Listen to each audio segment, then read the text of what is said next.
안녕하십니까? GBS 청취자 여러분, 그리고 매일 복음 형제 자매님들. 오늘 한강 씨의 The Essential, The Essential이라는 책, 한강 씨의 책입니다. 기도하겠습니다. 주님, 이 북톡을 합니다. 함께 하시고 도와주시고, 이 책에 나오는 좋은 그 글들을 우리가 읽고 깨닫고 느끼고 주 안에서 이를 어떻게 우리가 신앙으로 소화시켜야 되는가에 대한 생각을 나누고자 합니다. 기름 부어 주시옵소서. 감사하며 예수님의 이름으로 기도합니다. 아멘. 자, 이 한강 씨에게 이 출판사에서 부탁을 했습니다. 문학 동네. 이 책은 노벨상을 받기 전입니다. 노벨상을 받기 전에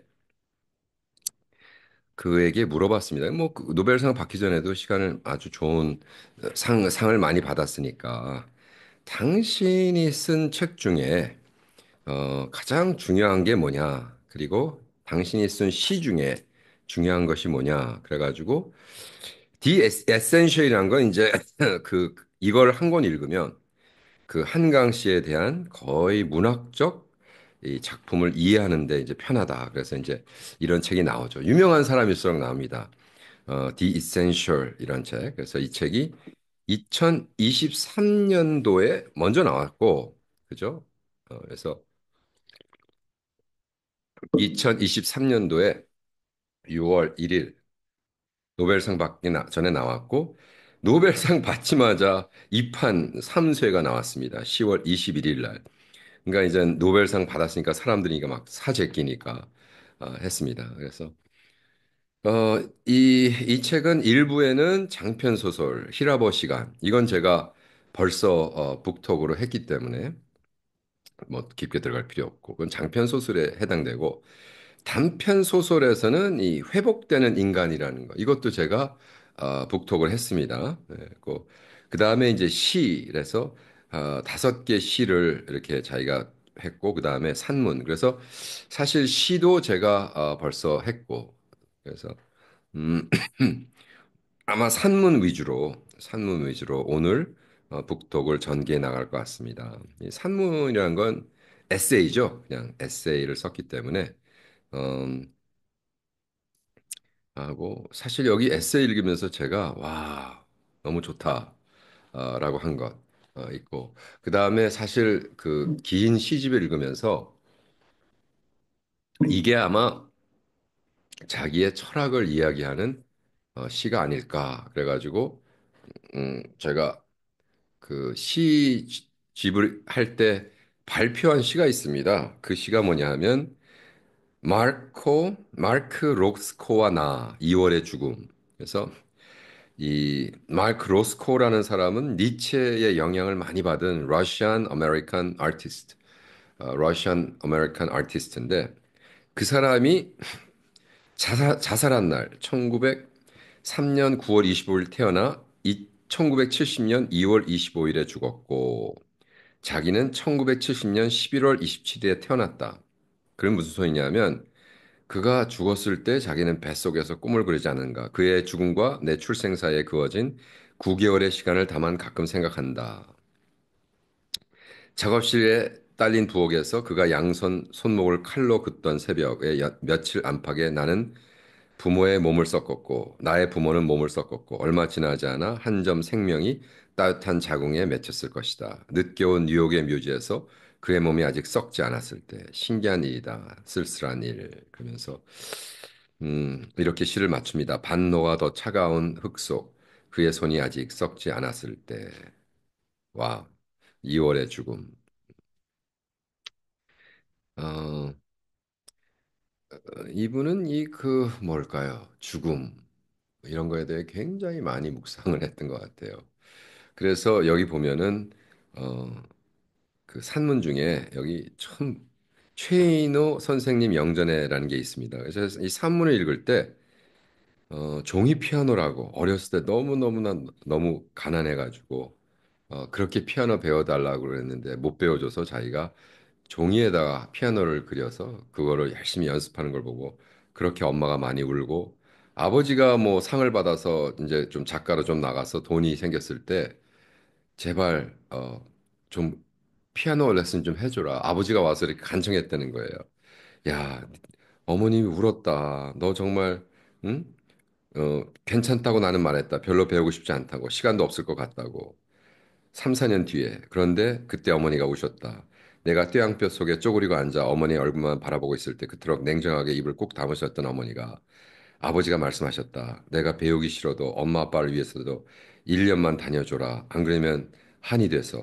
이번에는 어머니가 눈물을 닦으며 말씀하셨다. 내 책상에 1년도 넘게 붙어 있던 종이 건반에 대해서 그걸 볼 때마다 까맣게 타들어갔던 마음에 대하여 나는 그만 멋쩍어져 알겠다고 대답하고는 그 숙연한 방을 어쩌 빠놓을 생각만 하는데 아버지가 이어 말씀하셨다. 배워보고 재미있으면 대학 들어가면 피아노도 사주마. 아유, 우리 집에 피아노 때가 어디 있다고. 가경이라는가. 점입 가경이 뭐죠? 들어갈수록 점점 재미가 있는, 그죠? 설악산 앞으로 깊이 들어갈수록 그것이 점입 가경이다. 그죠? 시간이 갈수록 몰골이 더욱 꼴불견인 것에 비유적 말도 사용. 그래서 점입 가경이라니 나는 울 수도 웃을 수 없는 마음이 되어 실없이 웃으며 그렇게 말했던 기억이 난다. 2007년도에 쓴 어, 그 산문입니다. 아, 그때 벌써 천재적이라는 거. 왜? 이거 읽으면 울컥해지거든요. 그리고 야, 정말 글 잘 쓴다. 또 오래전에 있는 아버지가 지금 책상 앞에 앉아 계시다. 내 오래된 사진첩을 펼쳐보면 백일 사진과 돌 사진 다음으로 끼워진 흑백 사진이 있다. 4살 터울에 동생이 태어나기 전 부모님이 오빠와 나를 데리고 소풍을 가셨던 모양이다.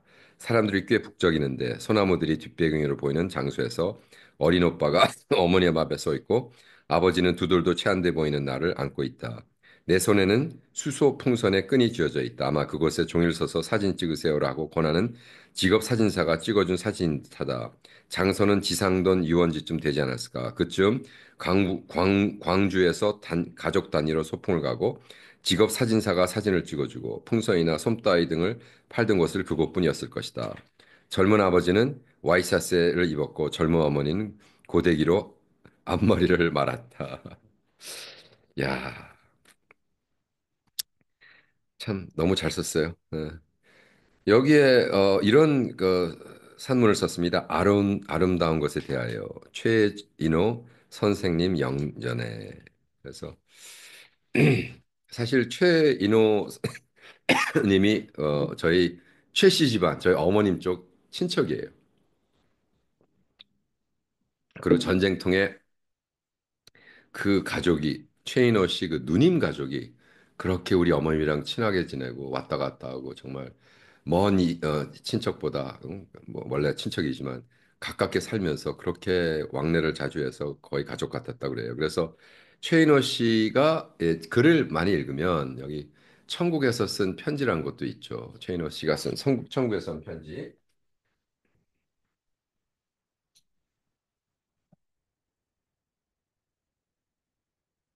제가 아마 최인호 씨의 이 천국에서 온 편지라는 것도 북톡을 한 거로 생각나는데 그 어머님이 죽고 그 다음에 어머님에 대해서 그래서 1987년 돌아가셔서 20년이 지난 10월 후에 어머님에 대해서 쓴 글입니다. 그래서 어머니가 과부가 돼서 그렇게 깡깡거리시고 나 그냥 뭐 말 막 하시고 그러다가 이제 어머님을 보내고 쓴 에세이인데 자, 최인호 씨에 대해서 에세이를 자기가 이센셜한 사문에다 남겼다는 게 참 놀라웠어요. 아름다운 것에 대하여 최인호 선생님 명전에 어디서부터 시작해야 할까 오래 생각하다 그 녹차잔이 떠올랐다. 그 1인용 청자 녹차잔은 S출판사의 손님 대접용으로 쓰던 것이었다. 대학을 갓 졸업한 신입 사원이었던 24살의 나는 교정 교열과 필자 관리 외에도 아침 청소, 복사, 우체국과 은행 신분 등 일을 맡고 있었다. 회사를 찾아온 손님들에게 커피 드시겠습니까? 묻는 커피를 타는 것도 임무에 포함되어 있다.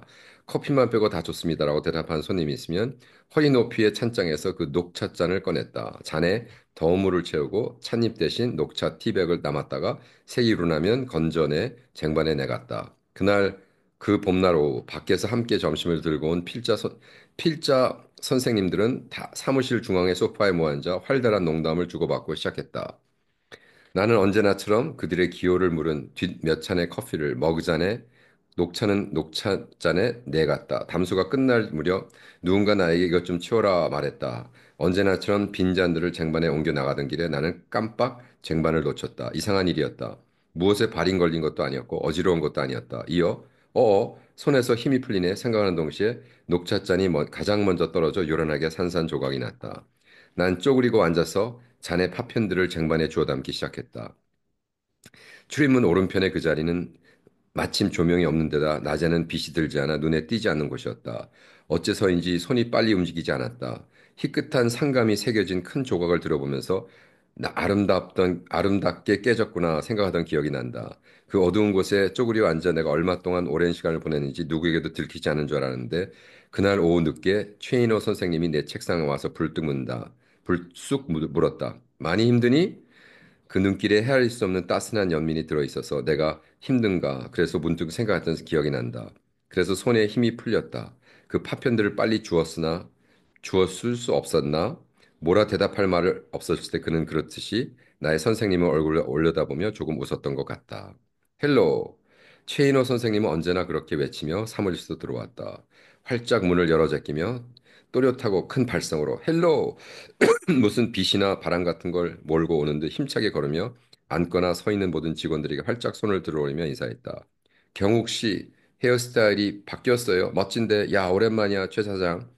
최 차장, 자신만만한 청년처럼 또는 개구리처럼 거릴 거 없는 인생이라는 특권을 선물 받은 사람처럼 그 거리낌 없음의 세상에서 모두가 평등했다. 국회의원 출신의 출판사 오너부터 막내 신입사인 나까지 그에게는 정확히 똑같은 존중의 대상이었다. 상대의 나이가 많건 작건, 지위가 높건 상관없이 소파 등판에 상체를 느긋이 기대고 다리를 꼬고 한 팔을 길게 등판 위에 펼쳐놓고 멋들어지게 시가를 피운다. 선생님을 처음 만난 1993년 2월, 길 없는 길의 마지막 교정을 보러 온 그는 그렇듯 거리낌 없이 명랑성을 담아 큰 소리로 말씀하셨다. 춘향이가 들어왔네. 긴 머리를 한가래로 닦고 앉아 교정을 보고 있는 수습사원의 첫인상이 재밌었던지 내가 퇴사할 때까지 선생님은 기분 좋을 때마다 나를 그렇게 불렀다. 우리 춘향이. 다른 사람이 그렇게 놀리곤 했다면 어찌면 기분이 나빴을까? 당시 이 지은 별명에 진심으로 감탄하고 만족스러워하는 선생님의 표정이 재밌어 나도 모르게 웃음이 났다. 이듬해 1월, 내 소설의 신문 문예가 당선되었을 말을 전해 들은 선생님은 반가워하며 신문을 가져와 보라고 하셨다. 마침 비어있던 주간실에 다 읽은 뒤여서 소감을 들려주었다. 참 어두운 이야기다. 그런데 그 후반부터 이 어두운 가족이 바다로 수풍을 가는구나. 그게 난 참 좋더라. 시간이 더 흘러 마지막으로 그 출판사에 출근하던 토요일, 선생님은 직원들이 모두 퇴근할 뒤까지 나를 앞에 앉혀놓고 점심도 거르시고 2시간 가까이 이런저런 이야기를 들려주셨다. 이제는 몇 가지 조언들만 기억에 남아있다. 소설을 맨 앞에 둬야 한다. 소설을 맨 앞에 둬야 한다. 그러려면 착하게 살려고만 하면 안 돼. 선의의 이기주의자가 될 수 있어야 된다. 그 특별한 필체를 기억한다. 이를 악문, 흔적처럼 원고지에 꾹꾹 눌러쓴 한국에서 파생된 새로운 문자 같은 글자들, 아무도 알아볼 수 없는 그 원고를 편집하려면 선생님이 직접 불러줘야 했다. 내 앞에 의자를 놓고 앉은 그가 한 문장을 부르면 나는 키보드를 두드려 그걸 입력한다. 키보드 소리가 멈추는 걸 듣고서 선생님이 다음 문장을 부른다. 선생님이 돌아가신 뒤 그 책상에 찍은 사진이 신문에 실린 것을 보았다. 원고지 묶음, 준비 중이던 장편 소설의 자료들, 돋보기 안경, 작가의 죽음이 무엇을 의미하는지 그때 무섭게 깨달았다. 새 소설의 자료 준비를 끝냈지만 이제 쓸 일만 남아있지 쓸 수 없다. 머릿속에 이미 시작되었을 그 책이 영원히 완성되지 않는다. 투병 중에 선생님이 쓴 소설 낯 익은 타인들의 도시를 읽던 밤의 전율을 기억한다. 독실한 카톨릭 신자인 그는 때로는 거의 신을 등지는 날 것에 의문을 던지며 삶과 죽음 사이에 벼랑으로 힘껏 몸을 내밀어 처철한 정직성으로 움켜진 소설, 평생 동안 맨 앞에 두었던 소설이 그를 끌고 나아간 순간들의 기록, 김현수 씨를 통해 연락을 드리고 여백 출판사로 찾아간 겨울, 방사선 치료 때문에 성대가 상해 작고 칼칼한 목소리로 선생님은 나를 만나주셨다. 우리 강의가 왔어. 이제는 추야이로 부르지 않았지만 여전히 재미있어 다들 활짝 웃고 계셨다. 그날 선생님은 가까운 바다로 우리를 데려가 주셨다. 조개구이를 사주시고 언덕에 있는 찻집에서 커피도 사주시고 바람찬 방과 방파제를 잠깐 함께 걸으셨다. 돌아오는 길에 함명춘 선배에게 오늘 눈이 왔어야 하는데 중얼거리셨다. 일행 등이 화장실에 가서 둘만 남았을 때 선생님은 말씀하셨다. 인생은 아름다운 거야, 강아. 그렇게 생각하지 않니? 나는 그렇게 생각한다. 나는 내가 그걸 알았으면 좋겠어. 인생은 아름다운 거다. 난 정말 그게 그렇게 생각한다. 내가 그걸 영영 알지 못할까 봐 그게 가장 큰 걱정인 것처럼 그렇게 반복하셨다. 나는 신을 믿어본 적이 없으므로 명동 성당에 집전된 선생님 장례 미사에 모두가 부활을 합창할 때 이방인처럼 구석에 얼어붙어 있었다. 같은 이유로 선생님이 마지막에 주님이 오셨다는 딸에게 말씀하신 것을 나는 오직 문학의 일부로 이해한다. 가장 극심한 고통이 죽음이 다가오는 순간 그렇게 바꿔 부를 수 있었던 용기에 대해 생각한다. 그 낙차의 서늘함에 대해 생각한다. 그리고 그 녹찻잔을 생각한다. 깨어졌어도 아름다운 조각들을 들여다보며 한참 쪼그리고 앉아 있었던 어두운 줄도 모르고 어두웠던 그 시절에 내 책상으로 최인호 선생님이 가볍게 걸어왔던 것, 담담한 진실을 담은 눈으로 내 손을 건너다봤던 것을 나는 인생이 아름답다고 생각한다. 그렇지 않니? 그게 내가 그걸 알았으면 좋겠어. 잊지 않을 것이다. 와우. 2013년도에 이 산문을 썼어요. 그러니까 40, 43세 때. 참 벌써 노벨상 받을 정도의 깊이가 있지 않습니까? 예. 그냥 한 선배님이 만나서 그냥 지나치듯 지나간 말을 묵상하고 생각해보고, 그리고 확실하게 얘기하죠. 나는 신을 믿어본 적이 없으므로. 그냥 참 안타까운 게 있어요. 제가 한강 씨의 글을 읽으면서 목사들이 더욱이 그 뭐 삼촌이라는 분이 너의 글이 하나님께 좀 영광을 돌렸습니다. 예수를 믿겠습니다. 이게 웬 말입니까? 아니, 예수 안 믿는 사람한테 어떻게 그런 걸 요구하냐면. 예수를 믿은 사람이, 삼촌이라는 사람이, 예수를 믿는 목사들이 정말 이렇게, 그죠? 캐톨릭을 믿었던, 어, 저희, 어떻게 되나? 삼촌은 아니고, 네, 어쨌든, 커즌, 형님이. 저희 제가 최인호 씨 누님이 돌아가셨어요. 그래서 장례식에 와서, 이렇게 둘로 앉아가지고 이 얘기 저 얘기하면서 참 인상이 저도 깊게 느꼈습니다. 거기 그 이장희 씨라고 있죠, 가수. 이장희, 최인호 뭐 다 친구들이죠. 그죠? 뭐 사실 뭐 송창식 뭐 다 그래서 바보들의 행진이라든지 뭐 이런 것들. 그래서 최인호 씨는 처음에는 그런 파퓰러한 소설을 쓰다가 거의 가족에 대한 걸 진짜 많이 쓰죠. 그리고 또 궁극적으로 역사적인 소설을 많이 써. 거의 뭐 한 획을 걷죠. 그 작가로서. 그래서 한국에서 굉장히 그래도 문학을 하는 사람 다 알아주는 분인데 이분이 캐톨릭이었다. 그 캐톨릭에 자기가 만난 하나님에 대해서 자기가 해서 야, 인생을 너는 한강아, 너는 어떻게 이렇게 어둡게만 쓰냐? 그죠? 어떻게만 쓰냐? 이렇게 얘기했다는 거죠. 그래서 좋았습니다. 여기 또 뭐 출간 후에 이렇게 글도 쓰고 아마 이 책을 쓸 때까지도 자기가 노벨상을 받을 거라는 거에 대한 몰랐을 겁니다. 그래서 출판사가 이게 2022년도에 출판을 한다면 이렇게 씁니다. 뒷글에 아직 추웠을 때 첫 교정지를 받았던 책이 여름의 문턱에 나오게 되었다. 장편 소설 한 편, 단편 소설 두 편, 시 다섯 편, 산문 여덟 편 이렇게 골라 모으기까지 여러 차례 목차를 바꾸었다.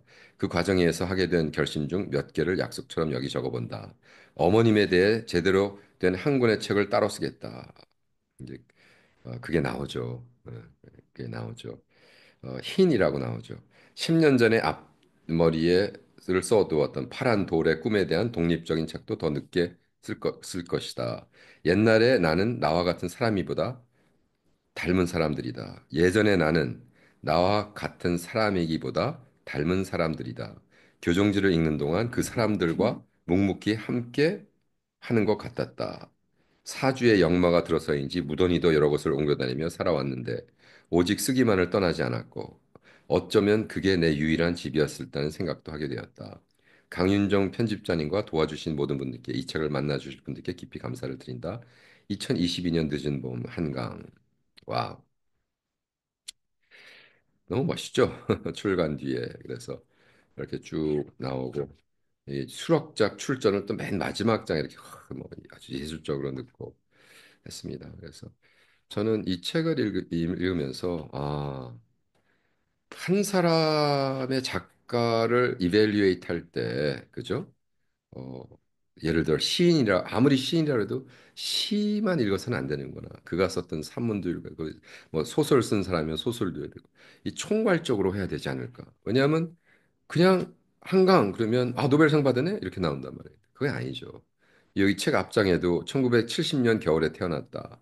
93년 문학과 사회 겨울에 시 서울의 겨울에 4편을 발표하고 이듬해 서울신문 신춘문예에서 단편 소설 붉은 닷으로 당선되며 작품 활동을 시작했다. 그러니까 70년에 태어나서 93년이니까 80, 90, 23살 때 벌써 시인으로 했습니다. 그 다음엔 뭐 장편 소설, 검은 사슬, 그대의 차가운 손, 채식주의자 여기 쭉 나오죠. 그래서 제가 한강 씨가 쓴 일단 13권을 다 사서 들고 다니면서 그대의 차가운 손이라는 것도 지금 내 바로 옆에 놓고 아직은 못 읽었습니다. 지금 내가 작별하지 않는다를 마치고 있기 때문에 제가 읽고 있어요. 오늘의 젊은 예술상 어, 그다음에 독립문학상, 만해문학상, 황순원 문학상, 인터내셔널 부커상, 말레 파르데 문학상, 김희정 문학상, 상클레멘테 문학상, 김만중 문학상, 대산 문학상, 맷디치 외국 문학상, 에들 김의 아시안 문학상, 노르웨이 미래도서관 프로젝트에 참고로 선정되었고 24년 한국 최초로 노벨 문학상을 수상했다. 와, 뭐 이 정도면은 센세이션 하죠. 네. 전무후무하죠. 한국이 낳은 그래서 저는 너무나 감사하고요. 그래서 한강 씨가 쓴 모든 책들 다 하나씩 읽으면서 한 권 한 권 영어로 제가 그 책을 쓰고 있습니다. 그대의 차가운 손이라는 것도 사실은 1쇄에서 사실 열 몇 배밖에 안 했는데 이제 노벨상을 받자마자 갑자기 18쇄까지 막 올라갑니다. 그래서 이 책은 정말 장편 소설이거든요. 그래서 한번 읽어보면서 이건 또 무슨 얘기를 하는가. 어, 글쎄, 한강 씨 책을 은혜 받기 위해서 읽으면 실망하겠습니다. 왜? 은혜 받으려고 읽는 게 아니라, 예를 들어, 노벨상을 받은 소년이 온다. 전두환이가, 어, 사형 선고를 받았죠. 어, 계령을, 뭐죠? 그, 마셜로, 계엄령, 계엄령을 해가지고 학살을 하죠. 광주 사람들.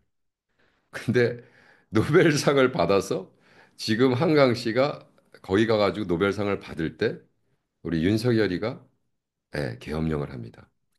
서울에서. 나는 소름이 끼치더라고요. 근데 그 말도 안 되는 일을 했는데 또 교계 리더들은 그, 어, 그거를 윤석열을 또 막 지지하고 풀어줘야 된다 그러고 또 그 완전히 변태 같은 그 빤스 목사 있는데 전광훈을 또 막 지지하고 나는 한국에 있을 때 이 일이 다 이루어졌습니다. 예, 계엄령도 제가 체험했고 한강시 노벨상도 받는 거 있었고 노벨상 받으러 스위스랜드 갔는데 스위스인가 갔는데 계엄령이 하고 그 다음 날 제가 또 한국 또 나가서 또 데모하고 윤석열 감옥에 넣어라 막 하는데 그게 오히려 나한테 막 와서 욕을 하고, 응?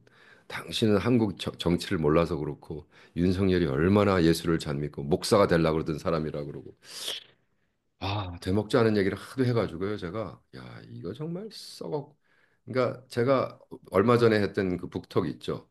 강영안 교수님 생각하지 않는 우리 크리스찬인 생각한다는 것이 뭐 그러니까 이제 뭐 두란노에서 나와서 아주 뭐 그분이 학자니까 아름답게 생각한다는 것 뭐 이렇게 했지만 거기에 골자가 뭐냐면 야, 이 깡통들아, 이 크리스찬들아, 좀 생각 좀 하고 살아라. 왜? 비 이성주의, 엔타 인텔렉츄얼리즘. 그래서 공부하는 것, 책 읽는 것을 무시하고 그냥 무조건 믿으라 그러고 뭘 믿어요? 안 읽고.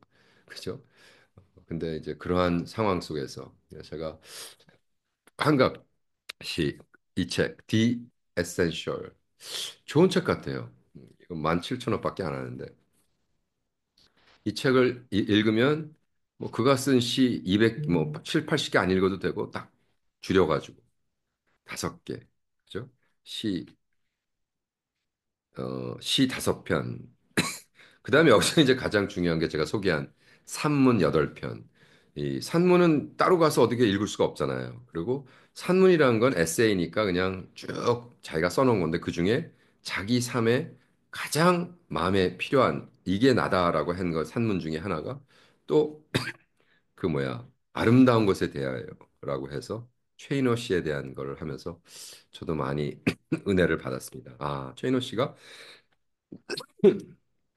물론 캐톨릭 믿음을 가지고 있었지만 또 뭐 최인호 씨 이렇게 얘기하면 아, 그 사람 뭐 씨가 빡빡 피고 아, 정말 예수 믿는 걸 무슨 술, 담배 무슨 전매청에서 나와서 무슨 전매청 감독같이 자꾸 얘기하는데 술 마시는 거, 담배 피는 거 그걸 무슨 신앙의 무슨 가장 위대한 업적같이 왜 이렇게 조잡한 얘기들을 하는지 모르겠어요. 예.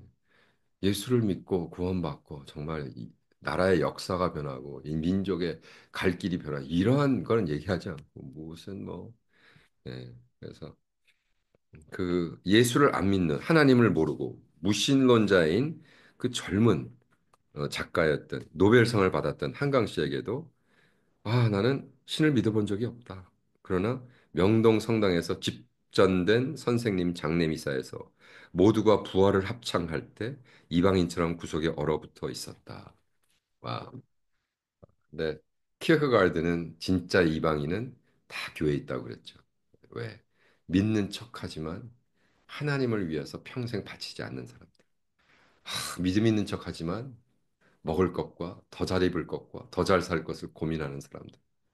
아, 매일 양식을 고민하고 더 좋은데 베케이션 가고 더 많은 것을 쌓아서 내 증손까지 일하고 안 하고 살 수 있는 걸 쌓기 위해서 평생 수고하는 그것도 신앙을 팔아서 예수 팔아서 그죠? 기복신앙 그런 사람들을 키어크가르드는 이방인이라고 그러는데 여기서 제가 이 말이 저한테도 가슴에 와닿습니다. 인생은 아름다운 거야, 강아. 그렇게 생각하지 않니? 나는 그렇게 생각한다.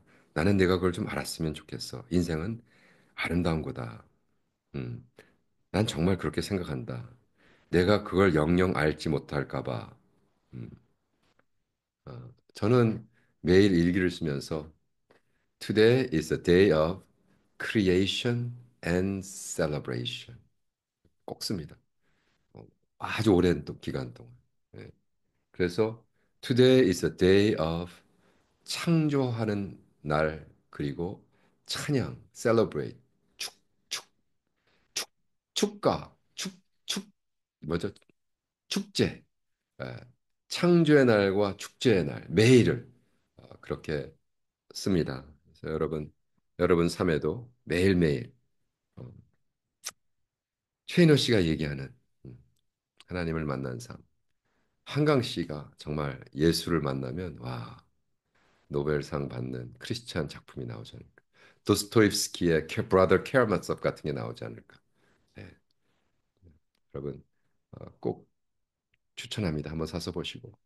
어, 제가 유튜브에서 매일 복음이라는 걸 벌써 1600번을 했습니다. 4년 반. 그래서 Dr. Bob O TV, DRBOBOH TV. 그래서 저희 유튜브 채널에 와서 좀 응원해 주시고 이 북톡도 거기서 매주일 들을 수 있습니다. 자, 다음 주에 또 뵙겠습니다. 다음 주에 봬요. 반갑습니다.